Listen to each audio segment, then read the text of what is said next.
ഇത് ഞാൻ ഉണ്ടാക്കാൻ വേണ്ടി പോകുന്നത് ഒരു സ്പെഷ്യലായിട്ടുള്ള ഒരു ചമ്മന്തിയാണ്.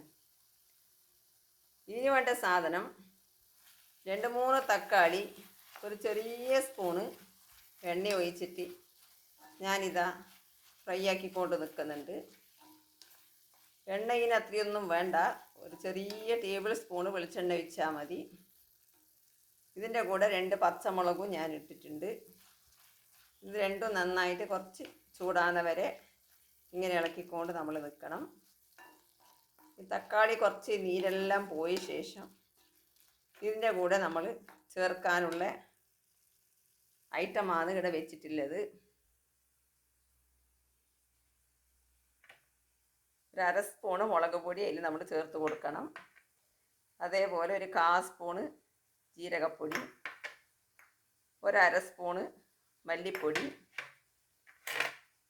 പുതിന, കരിയാപ്പില, മല്ലിച്ചപ്പ്, വെളുത്തുള്ളി, ആവശ്യത്തിന് ഉപ്പ്, കുറച്ച് മഞ്ഞൾപ്പൊടി. ഇതെല്ലാം കൂടി നമ്മൾ ഇതിൻ്റെ അകത്ത് ചേർത്തിട്ട് ഇത് ഫ്രൈ ആയ ശേഷം ഒന്ന് അതിങ്ങനെ ഇട്ടിട്ട് ഒരു ചൂടാക്കി കഴിഞ്ഞാൽ മതി. അത് ഫ്രൈ ആവേണ്ട ആവശ്യമൊന്നുമില്ല. എല്ലാം നന്നായിട്ട് ചൂടാക്കി പൊടിച്ച സാധനമാണിത്. കാശ്മീർ ചില്ലി പൗഡർ നന്നായിട്ട് കഴുകിയിട്ട് പൊടിച്ചതാണ് ആ മുളക് പൊടി. അതേപോലെ മല്ലി അങ്ങനെ തന്നെ കഴുകി നന്നായിട്ട് വറുത്തിട്ട് പൊടിച്ചതാണ്. ജീരകം അതേപോലത്തെ തന്നെയാണ്. ഇനി ഇതിൻ്റെ കൂടെ നമ്മൾ ഇതെല്ലാം ഇട്ട് കഴിഞ്ഞിട്ട് നമ്മൾ ഇത് മിക്സിയിലിട്ടിട്ട് അരക്കുന്ന സമയത്തേക്ക് കുറച്ചൊരു കായം നമ്മളിതിന് ചേർത്ത് കൊടുക്കണം. എന്നാൽ നമുക്ക് ഈ തക്കാളി ചമ്മന്തി നല്ല ടേസ്റ്റായിട്ടുണ്ടാവും. എന്നാൽ നമുക്ക് ഈ ചമ്മന്തിനെ ഇതാ തക്കാളിയെല്ലാം നല്ല ഫ്രൈ ആയിട്ടുണ്ട്. ഈ ചമ്മന്തിന് നമ്മളൊന്ന് ഉണ്ടാക്കാൻ തുടങ്ങാം.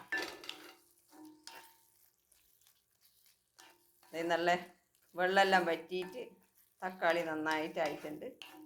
ഇതിൻ്റെ കൂടെ നമ്മൾ ഈ ചേർക്കേണ്ടതെല്ലാം ചേർത്തിട്ട് ഇത് നന്നായി തണിഞ്ഞ ശേഷം നമ്മളിതിനെ മിക്സിയിലിട്ടിട്ട് ഒന്ന് അരച്ചിട്ട് എടുക്കാം. അതിന് ശേഷം വേണ്ടവർക്ക് ഇനി കടുക്, ജീരകം, ചുവന്നമുളക് എല്ലാം വറവിട്ട് കൊടുക്കാം. പക്ഷെ ഞാനധികം വറവൊന്നും ഇടലില്ല. വറവിടുന്നവരുണ്ടെങ്കിൽ അതിൻ്റെ കൂടെ ആ എണ്ണയിൽ നമ്മൾ കായം ഇട്ടാൽ മതി. വറവിടാത്തവർ ഉണ്ടെന്നുണ്ടെങ്കിൽ ഇതിൻ്റെ കൂടെ തന്നെ നമ്മൾ കുറച്ച് കായം ഇട്ടിട്ട് ഈ തക്കാളി ചമ്മന്തിനെ നമ്മൾ അരച്ചെടുക്കണം. എന്നാൽ ഞാൻ ഇതെല്ലാം ഇത് ഇട്ടിട്ട് തക്കാളി ചമ്മന്തി അരച്ചിട്ടൊന്ന് എടുക്കട്ടെ. ഇതാ നമ്മളെ തക്കാളി ചമ്മന്തി റെഡിയായി. ഇത് നമുക്ക് ദോശക്കോ ഇഡ്ഡലിക്കോ മാത്രമല്ല, ചോറിനും ചൂട് ചോറ് എടുത്തിട്ട് അതിന് കുഴച്ചിട്ട് കഴിക്കാനും നന്നായിട്ടുണ്ടാവും. നിങ്ങൾക്ക് വേണ്ടവർക്ക് നേരത്തെ പറഞ്ഞ പോലെ കടുക്, ജീരകം, കുറച്ച് കരിയാപ്പില, 2 ചുവന്നമുളക് എല്ലാം ഇതിൻ്റെ അകത്ത് പൊട്ടിച്ചിടുമ്പോഴേക്ക് കുറച്ച് കായ നിങ്ങൾ അതിൻ്റെ കൂടെ ഇട്ടിട്ട് ആക്കിയാലും നന്നായിട്ടുണ്ടാവും. എനിക്ക് കടുവൊന്ന് വറവിടണ്ടെന്ന് വിചാരിച്ചിട്ട് ഞാൻ ഇങ്ങനെ തന്നെ ചോറിനാണ് ഞാൻ കുഴച്ചുണ്ണാൻ വേണ്ടിയിട്ട് ഈ ചമ്മന്തി ഉണ്ടാക്കിയത്.